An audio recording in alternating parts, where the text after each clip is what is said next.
fallait rien rater de cette spectaculaire deuxième journée de Super 13. Bienvenue dans la Minute 13. On commence avec Lézignan qui a ouvert son compteur de victoire face au Toulouse Olympique.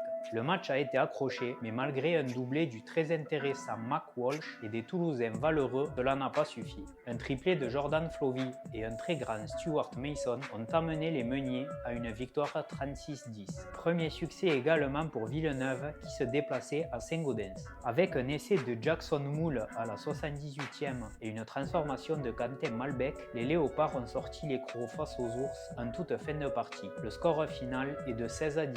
Albi est enfin arrivé à terminer un match. Stoppé à la mi-temps suite aux intempéries dimanche dernier à Pia, les Albigeois jouaient leur premier match à Mazicou face à Avignon. Dans une rencontre hachée, les hommes de Joris Canton ont fait la différence en première mi-temps. Les Tigers ont bien été amenés par leur capitaine du soir, Nitin Pedrero, auteur d'un triplé. Avignon s'est battu et revenu au score, mais s'est tout de même incliné 30-16. Au stade de l'Aiguille, les marqueurs étaient en feu. Un triplé de Nino Seguela côté Saint-Estève 13 catalan et de Quentin Crunel pour Limoux qui était en feu, mais pas de vainqueur durant les 80 premières minutes. Et c'est le demi expérimenté Jonathan Ford qui a donné le coup de poignard aux Catalans par un drop et Limoux s'est imposé 37-36. Et enfin, Villefranche faisait son retour dans l'élite devant son public face à Pia. Les spectateurs se seront régalés avec les Loups qui ont mené 26-4 mais ont été rattrapés sur le gong par les baroudeurs, envoyant les joueurs en prolongation. Et le demi-aveyronais Romain Payares a délivré tout un stade sur un drop et Villefranche a obtenu sa première victoire de la saison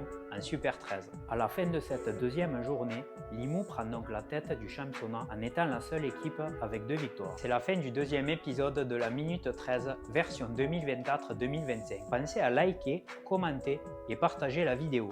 À la semaine prochaine. Salut!